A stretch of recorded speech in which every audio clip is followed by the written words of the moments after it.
how are you guys doing today? Welcome back to Essence by Fola. Today it's totally different. We're talking about love and Valentine. So I have someone special. We're going to be talking about some interesting tips and ideas as to how to navigate, but from a single's perspective. So hang in there while we get into this.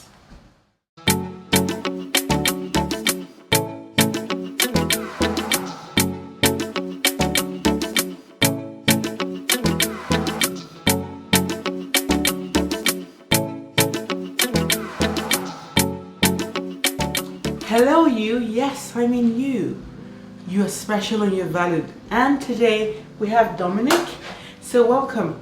Thank you for having me. Fantastic. So we're just gonna have a quick chat, and today being Valentine's Day, I know a lot of you are probably cuddling with your loved ones, but for those who are single, Dominic, what's Valentine's Day? What does that feel like for you, being single? I mean, being single, it's not the happiest feeling in the world.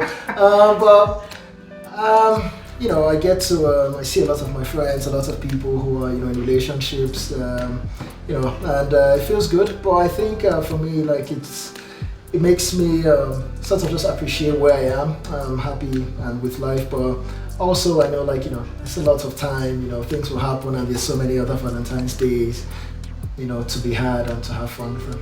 That's interesting. I know you say you see people actually in a relationship. That brings me to a question. What does a perfect relationship look like for you? Because I know you're single. At some point, you definitely will transition to, hopefully, you're happily ever after, being married and all of that. So for you, what exactly are you looking for in a spouse? Well, yeah, like you said, a perfect relationship. No one is perfect, they say, but you definitely can find someone that's perfect for you. That accepts your flaws. What am I looking for? I mean, there's the general traits that everyone requires. Someone who's nice, someone who's polite, someone who's homely, someone, the basic values. So that applies to me. But personally, I don't really look too much about personal characteristics. Are you tall, your complexion, your color. So your love actually has no shade. It doesn't know color. It has no shades. Okay. It has no color. It has no shape, and it has no shades. I feel like it's one of those things that you can't look for, but you find it. Okay, that's an interesting piece. You don't actually look for it, but you find it. Yes. Okay. You find it, but you can't look for it. And in my experience, it's just sometimes you meet the person and you have that connection. Now, what that connection is, I can't define. I don't know if anyone can or any guy can, but just you have this feeling when you're with that person. I don't say butterflies, in the stomach, but so those you mean you have the special piece where you feel that person understands you. So are you looking at the emotional side of it, or are you looking at it from a total package side of it? I mean, I would say total package, because like I said, like the things with, they are the general traits that have to be there regardless. Okay. But then a lot of it is emotional, but it's just the connection you have when you meet the person and you feel like you can look at them, for the rest of your life. Okay. You talk about looking at the person and being with this person for the rest of your life. It leads me to thinking about the connection and love. But regarding that, people say, and you've said that as well, that love is a necessary probably ingredient, but not sufficient enough. So what exactly would be enough for you to say that this person meets all this criteria, and what are the ands that need to be part of it for that person to be ideal as a spouse for you? Yes, exactly. I think love is necessary, but I feel like it's the first step. I haven't. You need to get the first step before you then look at the sufficient things. But so you fall in love just automatically? You get the feeling almost automatically. In my experience. So experience, it's a feeling love then? I would say so. Yes, it's like it's the seed it plants. But you need to have the seed, and then it grows into the full plant. But without the seed, you cannot have the plant. So that's sort of how I look at it. But obviously you first have that feeling, but then, you need to look, does the person also feel the same way? Does the person reciprocate your gestures? Does the person return your calls? If the love is one way and you have 5 missed calls every day, it's not going to work out now, is it? So then just working on it from there. Has your perspective changed? I know you are someone who I'll say has got a global perspective. You've lived in West Africa and you've moved over to North America as well. Has that move changed anything for you with regards to a spouse and your thought process or what you now want in a relationship? Has that changed it at all? To some extent it has. Not at the core, you know, it's still the same values of what I want in a person, how I want to feel, you know, the traits I want in the person, someone that agrees with my values. But yes, I did get there. So values, okay. I did move from Nigeria, and what has changed is just now I have such a much wider perspective. You know, there's some things that I would have thought were, you know, like extremely important before, but maybe I thought they were just extremely important because that's all I saw in my own fishbowl at the time. But now when you see a wider perspective, you know, sometimes you realize that this thing you were so keen on, maybe it's really not all that important. So I will say that obviously, you know, there are some things that have changed a little. So can you give us some examples as to what exactly were you looking out for before and what has changed now? Because I know that there's so many people out there who are also single, right? And they're trying to navigate this. You know, they're looking for a partner and they're probably confused. Where do I start? What should I be looking for? So what exactly has changed for you and why? I would say like just in the things I appreciate more, like in a partner, right?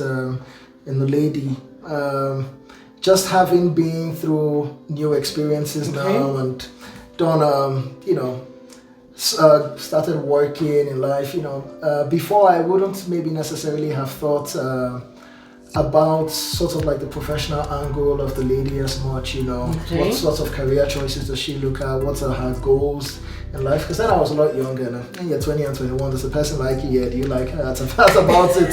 And then we can go from there. Now. But it's not even just deeper, it's just something I appreciate more, like, you know, a goals-oriented lady, someone who has, you know, dreams and passions. Doesn't really matter if you've achieved it or not, but has sort of like, you know, the drive. Exactly, I really appreciate. Before I maybe would not have cared as much. Now that's something that I care about, because you can be, you know, if you're pretty and everything and you have that drive, then I feel like you become so much more attractive, as opposed to maybe being pretty and maybe not doing as much. Both work, but I just think that's something I have come to appreciate a lot more now. Oh, that's fine. Okay, we have a little bit of an audience here, so someone has a question. So, what's your question? So my question is, you're talking about what you're looking for in a spouse. What has changed about you that makes you position yourself to meet that kind of a person?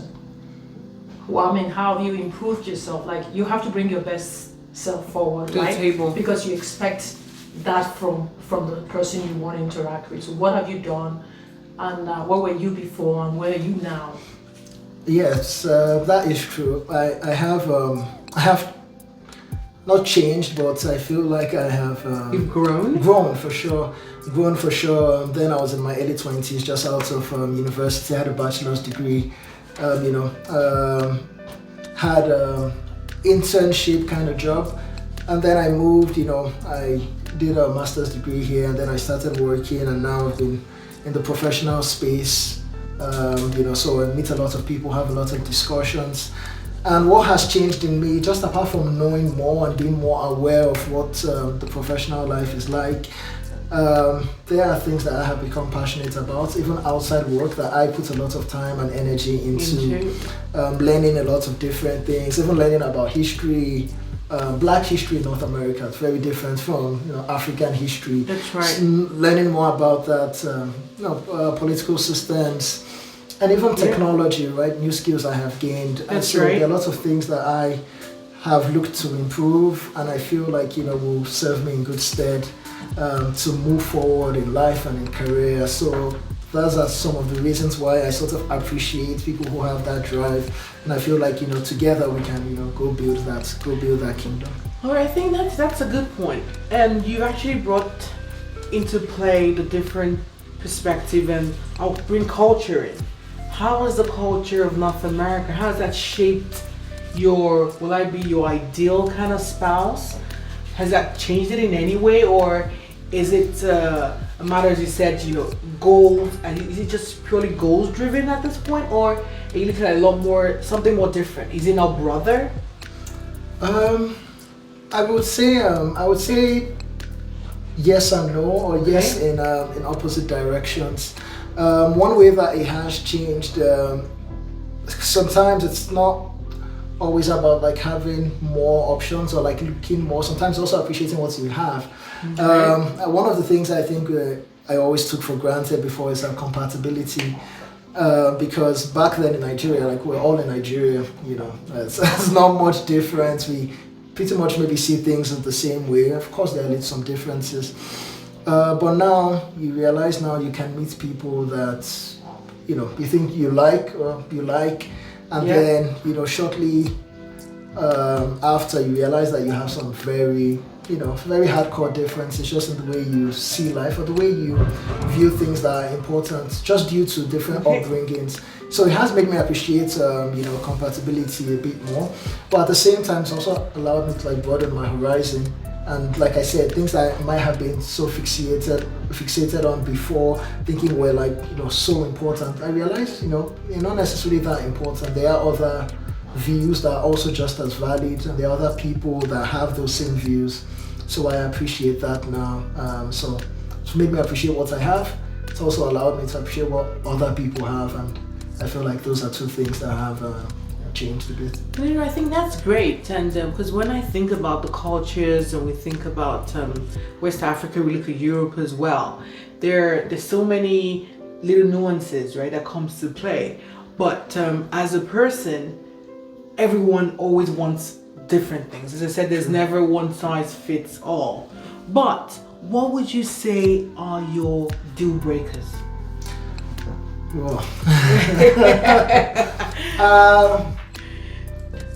I mean, they are there. Let me start with the general ones that I think everyone can relate to. You want someone who has, I'd say like good morals. You go out, you have fun, but you don't want someone. I don't think anyone wants anyone that comes back, just reeking of alcohol and it's, you know what I mean. People who, it's okay to have a temper, but once you put my laptop in the bathtub, yes, we've crossed the bridge at that point. So I think these are general things that most people will appreciate. Why did you say most people though? I don't think so, because there's so many people. Because I have a video, you need to check that out. I'm going to put a link up here.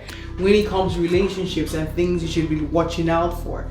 People are in relationships, or where even before they got married, where there probably was even like abuse, as you said, there was anger, there was alcohol, there was even probably infidelity and all of that. However, people still went ahead and got married. So yes. I would say it's a different ball game. You see different things. So I never put anything past anyone anymore. It's all about, it's a choice that we all have to make, and then we have to live with the consequences after, or thereafter. True. So it's, as you said, there should be things that should be like foundational, which I hope that we understand, and we can also train our children so they know that there's some key values that we should have, like what are the core ethical things.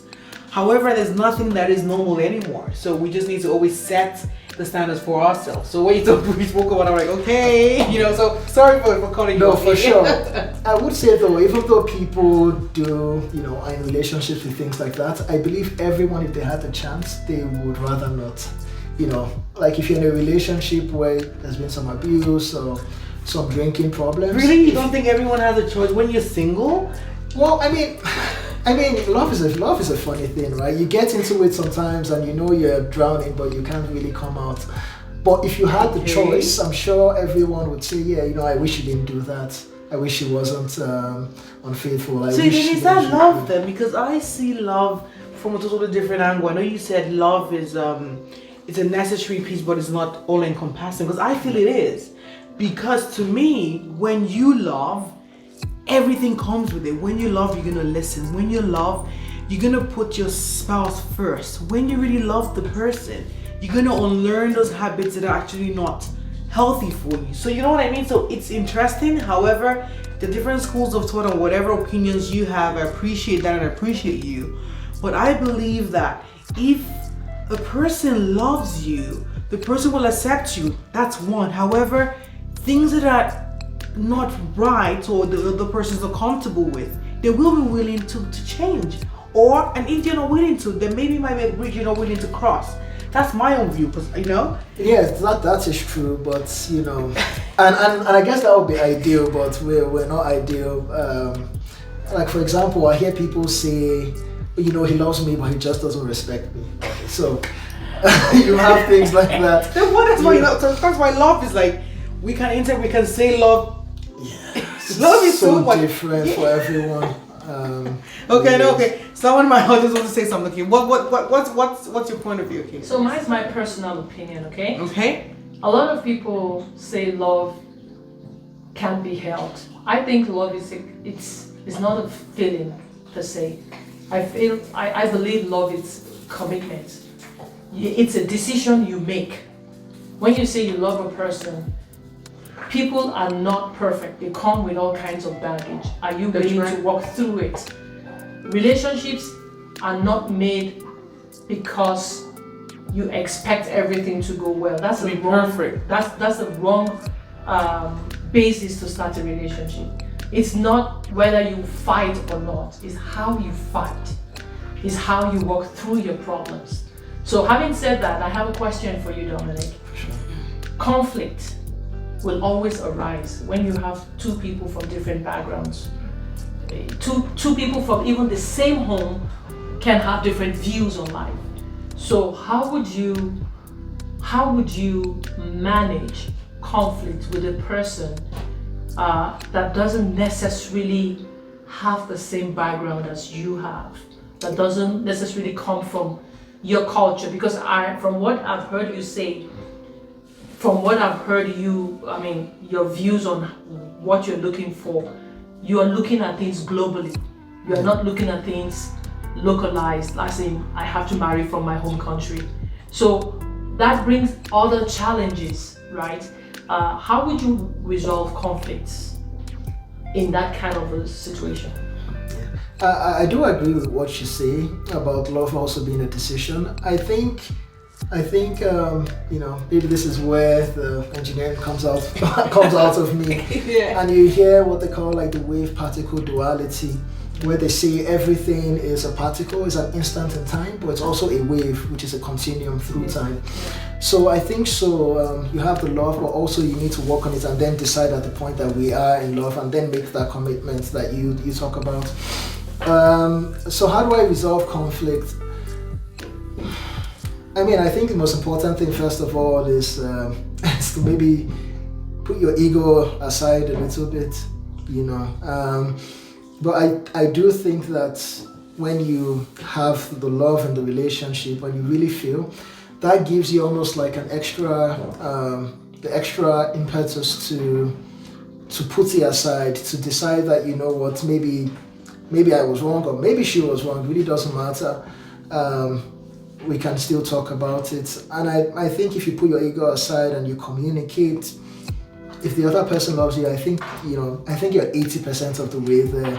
Because no matter what the problem is, once you buy maybe some food, a couple seriously? Dinner? Oh my goodness. You mean like over dinner you can always resolve it? Hey, you could do it on your couch buying food in, ordering wings and babe, let's talk, we don't need to fight. Those, 5 or 6 words will put a smile on almost any woman's face, no matter the quarrel you had. And as long as you're willing to discuss and put the ego aside, I think that's the first step, and then you can resolve everything after that. Absolutely. Thank you all once again. I appreciate you. This is Essence by Fola, taking you a step closer to creating the life you have always wanted.